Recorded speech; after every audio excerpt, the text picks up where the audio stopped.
One of the questions that I get asked so often, and I love answering, and I wish that I could answer it in one-to-ones and really dedicate more time to this topic, is essentially around like, what supplies should you get, what colours should you get, how do you start off, so on and so forth. I'm going to be specifically focusing on the watercolours that I picked for my friend and talking through why, as well as talking through paper and just how I think about colour very loosely. And as I do so, I'll be sharing my process of painting this floral as well.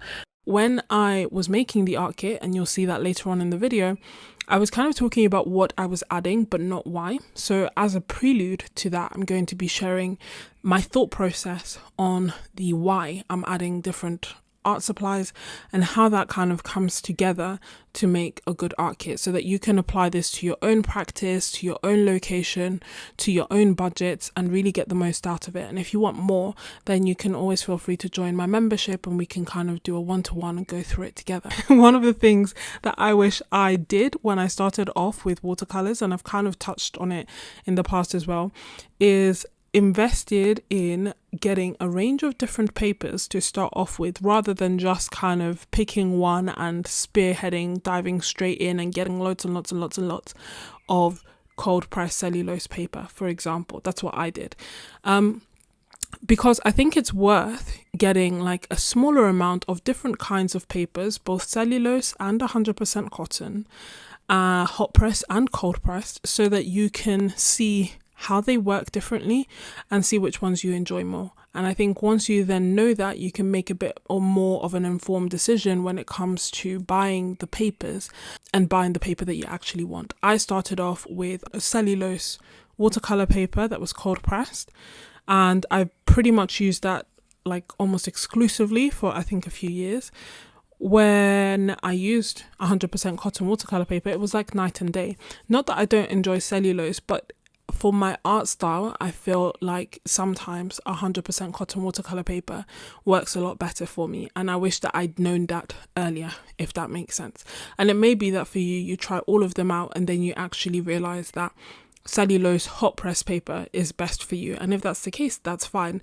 But sometimes I think what's usually most recommended is starting off with 100% cotton cold press watercolor paper.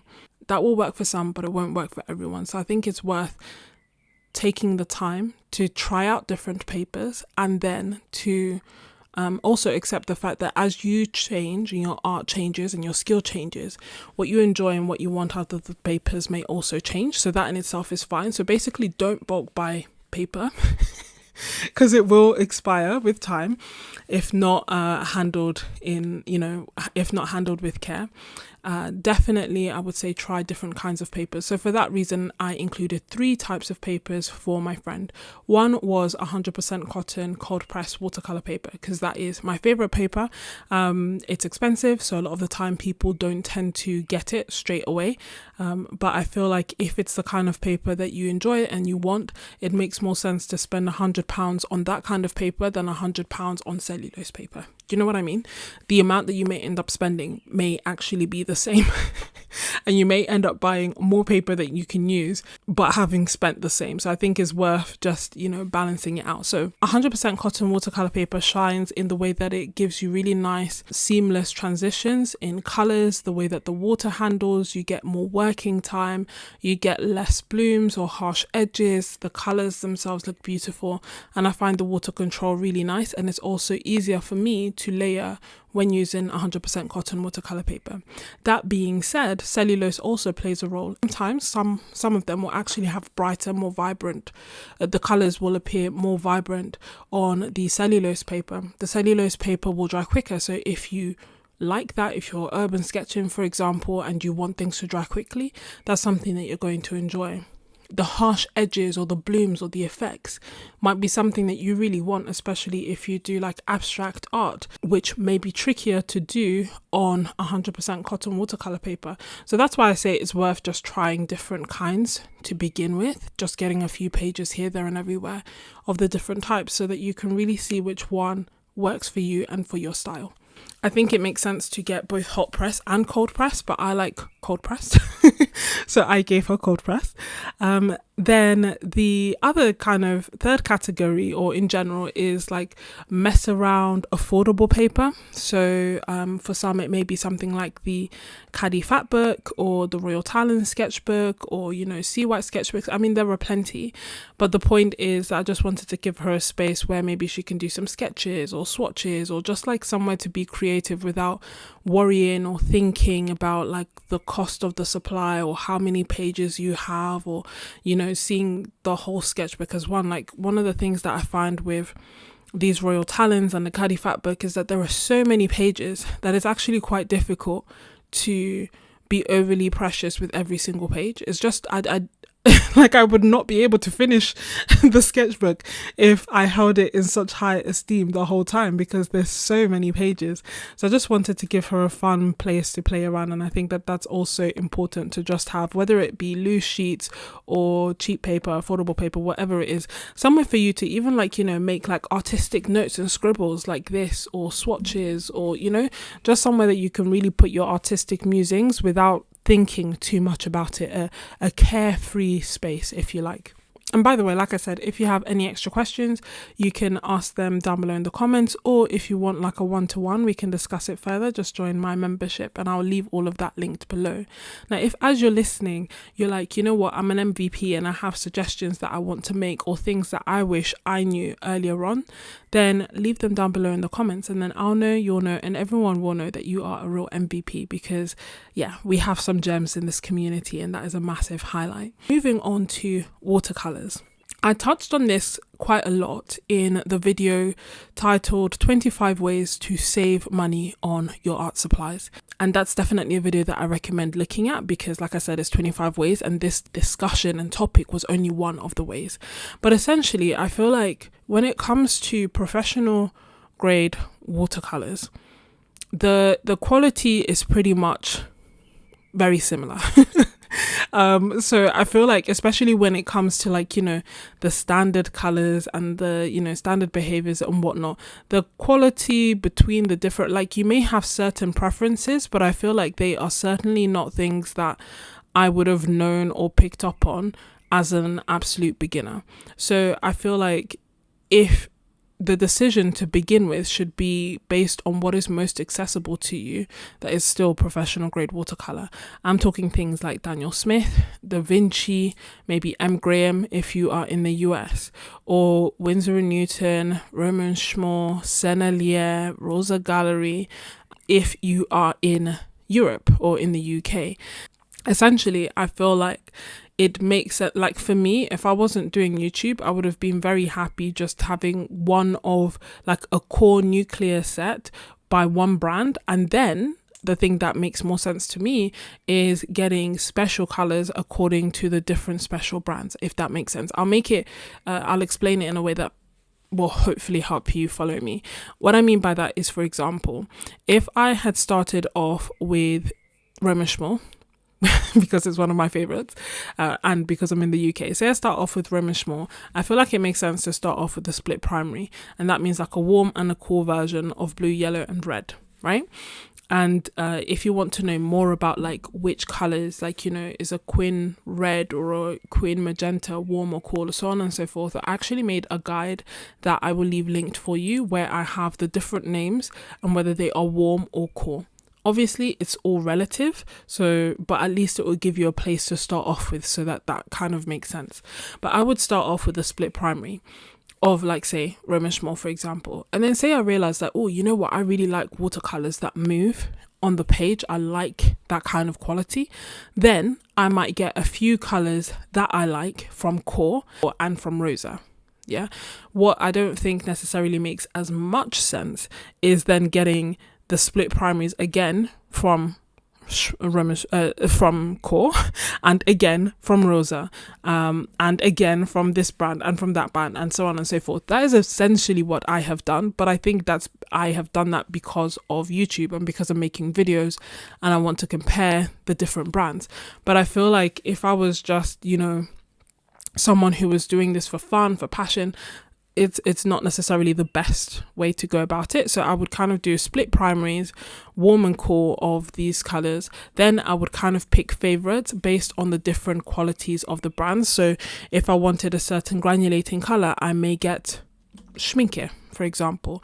If I wanted a color that moves on the page, I may get Core or Rosa. If I want some other granulating colors, or I like the certain textures, I might get Daniel Smith. Do you see what I mean?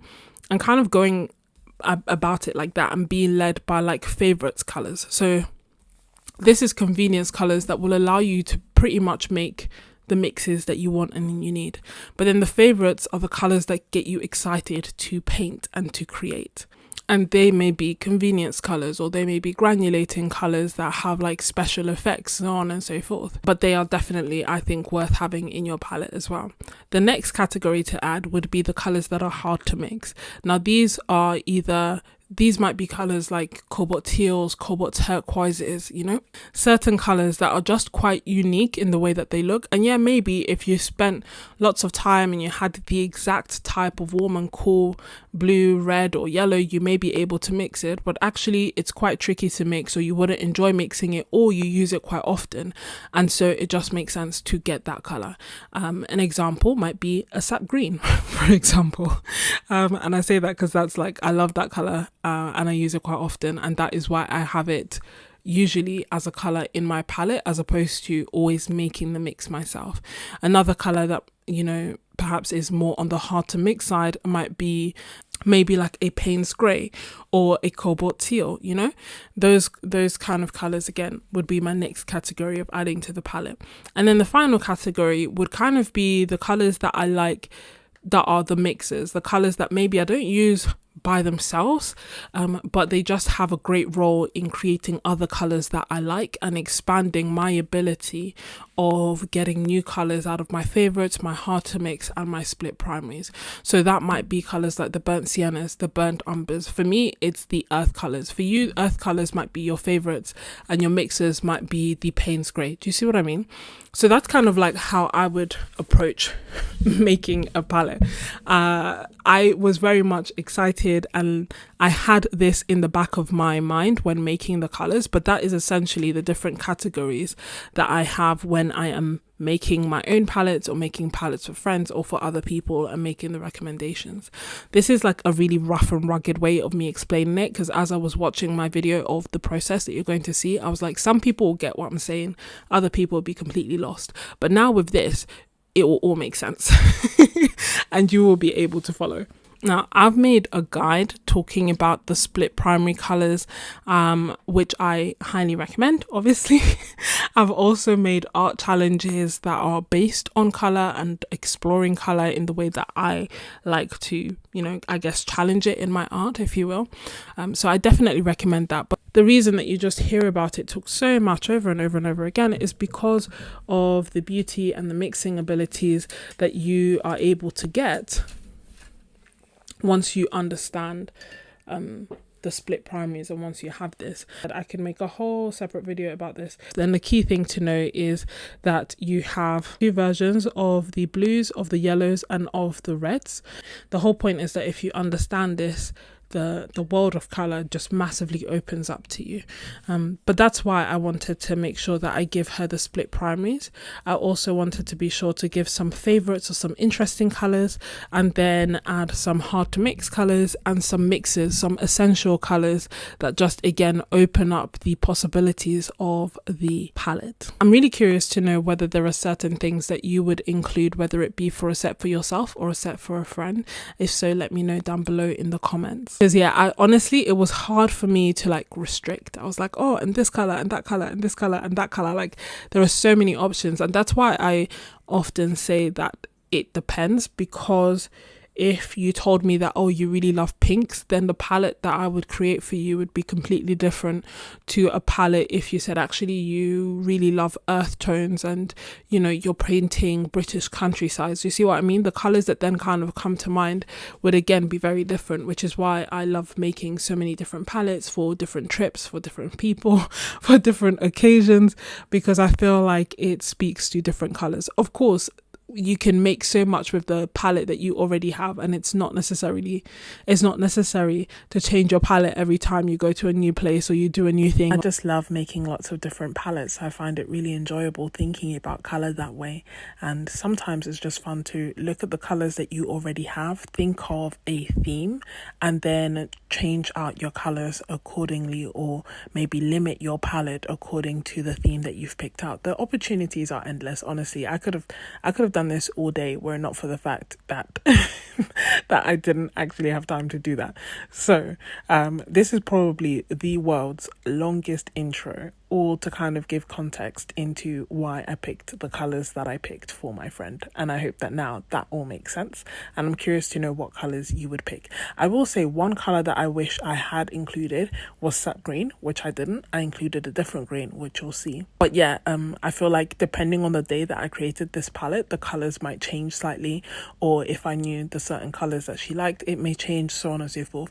But ultimately, it's just a fun process, you know what I mean? Like, there's so much versatility that I don't feel like there's one colour that's going to make or break a palette. So just have fun with this process when you're doing it. I obviously, as usual, has left everything to the last minute. That being said, this is what I'm thinking of bringing. First, I thought that I would give the Royal Talens sketchbook, just because it might be a really nice place for her to mess around. And I know that she uses a range of different medias, and also I think she'll like the colour. And then, because, you know, I love watercolour and she also enjoys watercolour, I figured I would give her one of the Saunders Waterford sketchbooks. Beauty of this being that it's really good quality, 100% cotton watercolour paper.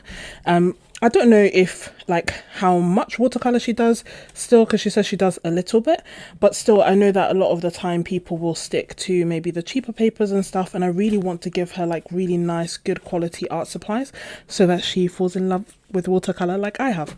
So I'll be giving her these sketchbooks, and then to make it extra special, because initially I wanted to give her, hold on, I've got it here, I wanted to give her like a sketchbook that also has cellulose paper, so that there's maybe a little bit of freedom, and to also give her something that's a different size, just in case she has a different size preference. And so I'm going to give her one of my sketchbooks that I have made that I hope that she really enjoys.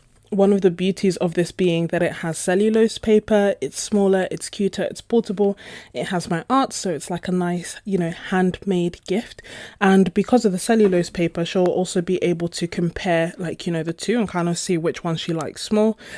So yeah, so these are the sketchbooks that I'm basically giving. And then thought to add an extra personal touch, I will also include 2 of my art prints that I have made, again as a gift. And then the other thing that I want to do in this video, and the main thing, is like make her a cute little watercolor palette. You know, it's been so long, so I don't know the art that she makes, the colors that she uses, or anything like that. So what I was thinking I would do is actually fill up maybe half, or maybe just a little bit more than half, and leave her some empty ones so that she can add her own as well. So it started off so neatly, and now it's total and utter chaos. I don't have to overthink it. I'm just looking for a brush to use, so the overthinking has already begun. But in terms of the colours, I know I'm definitely going to include some of my favourites. So the Nickel Azo Yellow, Quin Magenta, and the Ultramarine. This is my favourite triad. And then the reason that I want to include Core is so that it's just because they move and they're quite different to other watercolours. So again, I think it's a good opportunity to introduce some new colours that maybe are a little bit more niche and wouldn't be like, you know, the standard colours that one would get from Amazon, if that makes sense. Then Quin Magenta, love it, oldie but a goodie. It's funny because, hold on, I'll put that there so that we can swatch it out. I'm swatching it out more for your benefit than my benefit, because I know what the colours look like and I really like them. But just in case you wanted to make a similar palette, you can. As you can see, I kind of went overboard with the colours, and it's so funny because I have so many more. And again, I think this is something that I would definitely enjoy doing again like with her or with just with people in general. I think I quite like making palettes, even though I don't do it that often.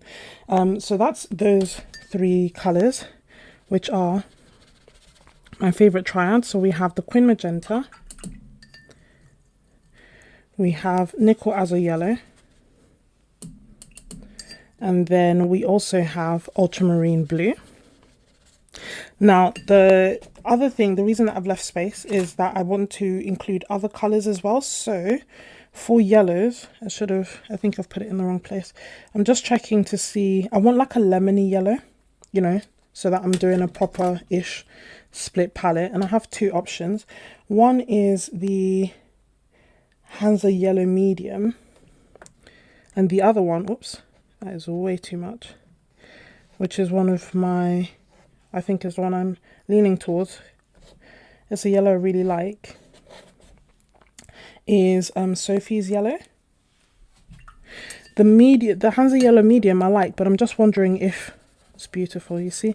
Just wondering if it's actually, because it's the medium and not the light, if actually it would be better to include. Although it's actually quite similar to, it's quite similar to Sophie Yellow. Kind of me surprised. In fact, I think Sophie Yellow is a little bit warmer. So for this, I'll actually go with the Daniel Smith Hansa Yellow Medium, which is PY97. So it's more split primey-esque. And then I know part of me is like, oh, I shouldn't, but I just can't help myself. I love opera pink, so I do want to include it. I have so many different operas, and obviously I haven't got the luxury of time to start swatching. Oops, sorry, my brush is dirty. Swatching them all out and figure out exactly which opera to go for. So I'm just going to include the one that I have in my palette, which is the Rosa Gallery Opera Rose. Don't know why my brush keeps getting dirty. Hold on. Okay. We have that. The other contender which was like the Sennelier one, but then I thought it might take forever to dry as well, so maybe best not to. Then random, one of the last colours that I will add, not here but in general, just is this, which is My Mary's Payne's Grey. I love this colour because it's a very blue leaning Payne's Grey. So I really enjoy it. Then, then blues wise, this is where it gets tricky for me. Like most of these here are blues where I'm like, oh, which blue should I do? So we've done ultramarine blue because I feel like that is a, you know, a give. Oh, actually, before we go to blues, I'm going to add the Daniel Smith Coral Reef just because it is spring. And I feel like it is a lovely spring colour, like a fun colour, you know. I also realised I haven't added any warm reds. And although I don't lean towards warm reds, doesn't mean others don't. So I'll look for a warm red to add. I have this. Is this Rouge Sennelier red. A nice lipstick red. As you can see, a warmish orangey red. Just so I've done my due diligence. And then this really pretty Coral Reef by Daniel Smith. And then blues wise, I've included the Essential, which for me is Ultramarine. And then, I was in 2 choices, Ultramarine by Daniel Smith, but I've already included the core one, so I guess I don't have to. So, colours that I'm enjoying at the moment are turquoises. Tricky thing is, there's so many. So this one is PB15 and PG7 by Rosa Gallery. So it's mixing your ultramarine, your phthalo blue with your phthalo green. So it's kind of like a phthalo turquoise. Then Daniel Smith has phthalo blue turquoise, which is PB16. So I have to pick one of these. And then there's also like a phthalo turquoise. So this one's a lot more blue leaning. I actually quite like that. But I'm thinking this might be a bit different. So because it's more green leaning. So let's see. There's one more that I have. This is Phthalo Turquoise by Daniel Smith, which is PB153 and PG7. So I'll swatch it here so that they are next to each other, because in theory these two have the same pigments. And they do look quite similar. Whoops.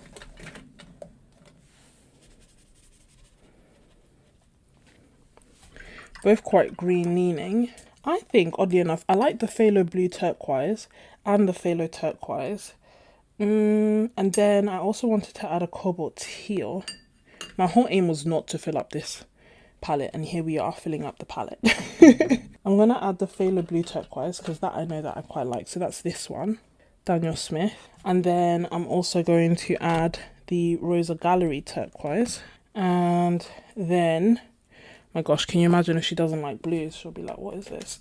I'm joking, she wouldn't be. She's really lovely. Oh, so now some granulating colours that I wanted to include. The Violet Quartz by Rosa. Oh, just going to add that here. Oh, just think it's such a lovely purple. And it is one of the granulating ones. So we have that. Then obviously definitely filling out this palette, as you can see. I kind of feel like, okay, let me add a Cobalt Teal Blue because that's difficult to mix. I'm now thinking I shouldn't have added both of these, but you know, hindsight's 2020. That is not what that colour looks like. This colour looks like this. Just because it is a tricky colour to make yourself. And okay, specialty colors wise, I'm thinking green quartz. I was thinking Christmas tree green as well, because again, it's like a novel color. I don't even know if it's still sold. And it almost looks like a scented cascade green. So it's between this and green quartz. And then I don't think it's like the most exciting color, but I do think I should put in a burnt sienna. It's a really helpful colour, especially for mixes and for making your own pretty greys. It's just a really good choice. Gosh, there's so many more colours that I want to add. It's so funny. I feel like I could just go forever. But this is, look, beautiful. That's Green Quartz by Rosa. And then this is Christmas Tree Green by Daniel Smith. Now, because I have quite a few dark colours, I'm actually leaning towards adding the green quartz, even though the Christmas tree green does granulate quite nicely. I think the last colour that I'll add is the burnt sienna, just so that, again, it's a helpful colour to have. There's just so many more. Like, I'm thinking, oh, you know, Romish more colours. But anyway, I feel like I've got a good mix. Like I've got a good range of colours, certainly enough to start off with. Not super niche. I did think I would add more granulating colours. I'll do some quick swatches. Don't know if she'll want to change the order around. So that is Cause Nickel as a Yellow. This is Daniel Smith's Hansa Yellow Medium. Core Quin Magenta. Rose's Opera Rose.